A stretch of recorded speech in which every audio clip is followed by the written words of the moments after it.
Hi, I'm Robert. Welcome back to another on the road video brought to you by ApplianceVideo.com.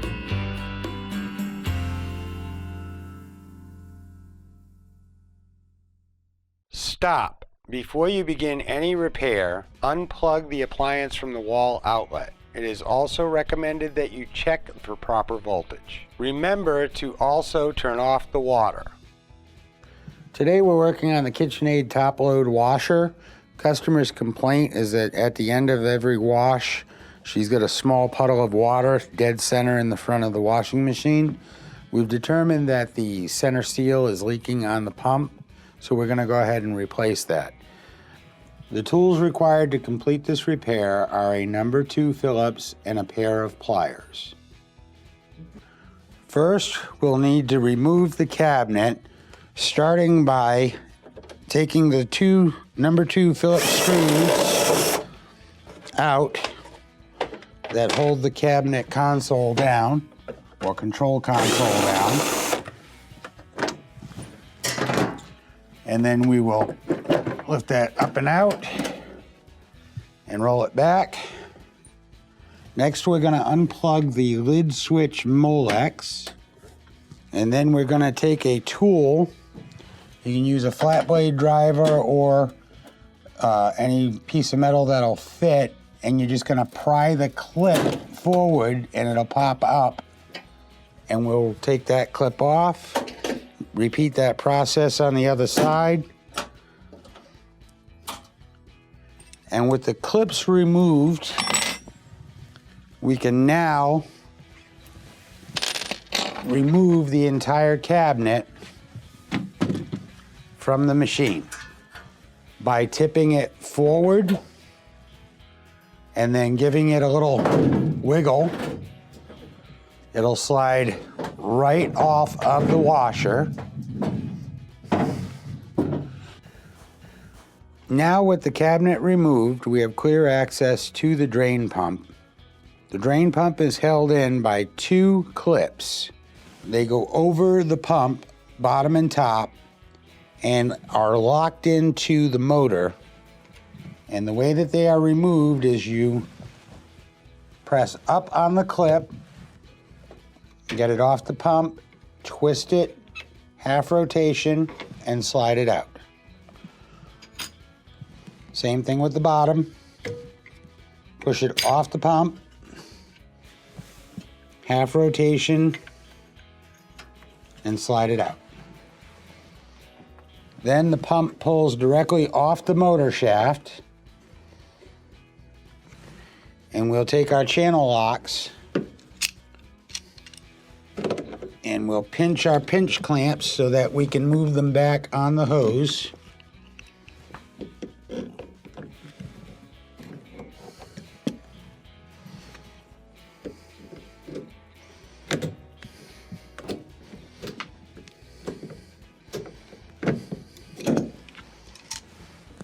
Now, just in case there's water left in the hoses or the pump, you want to take a towel and set it underneath the pump or a shallow container to catch the water.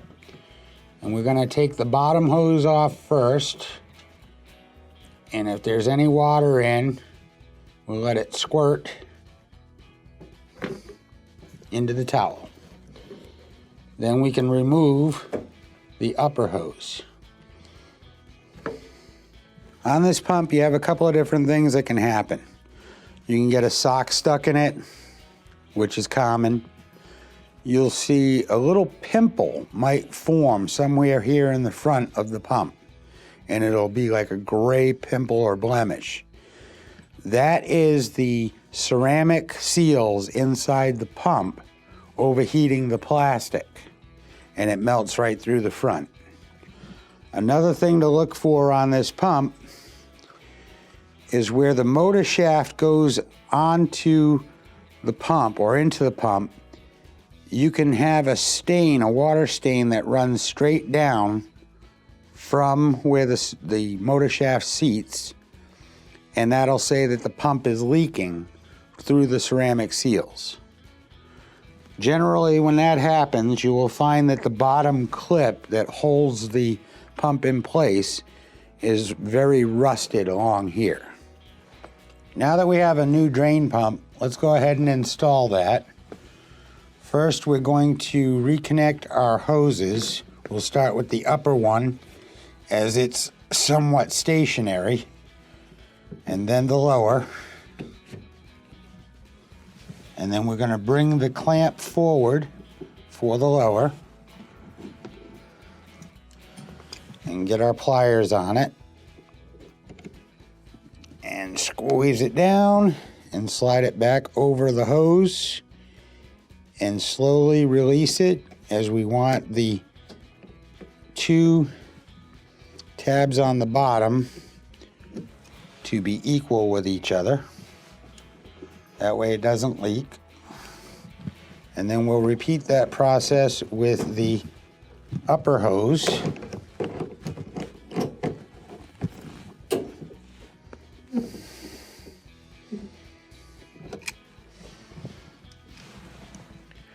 And now what you can do is, you see that you have the flat of your motor here and the other flat here.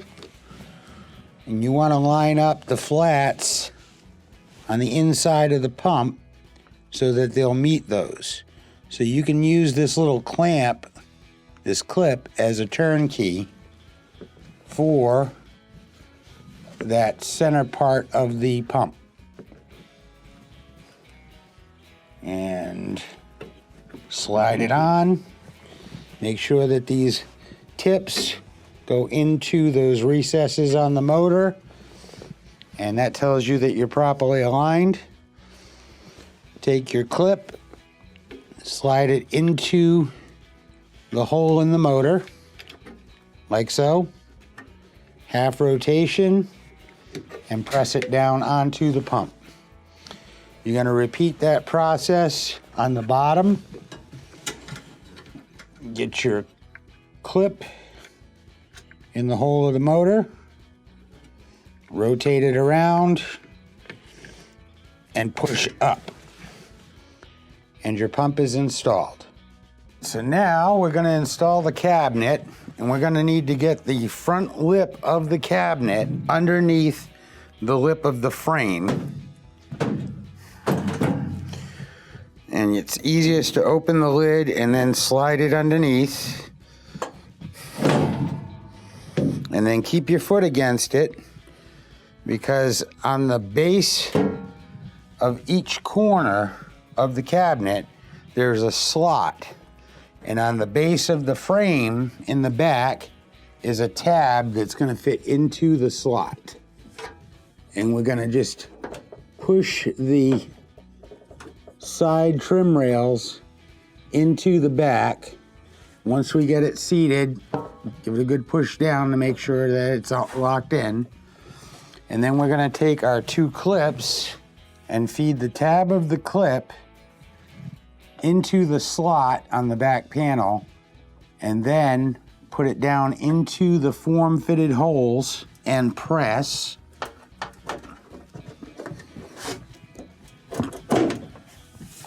And repeat that process on the other side. Now we'll plug our Molex plug in for the lid switch, and then rotate the control console down and line up the hooks with the holes and push it back. And we'll install our two number 2 Phillips screws.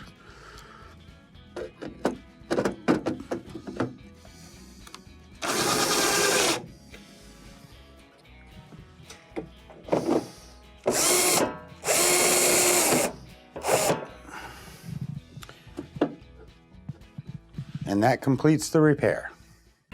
Thank you for watching another quality video brought to you by ApplianceVideo.com.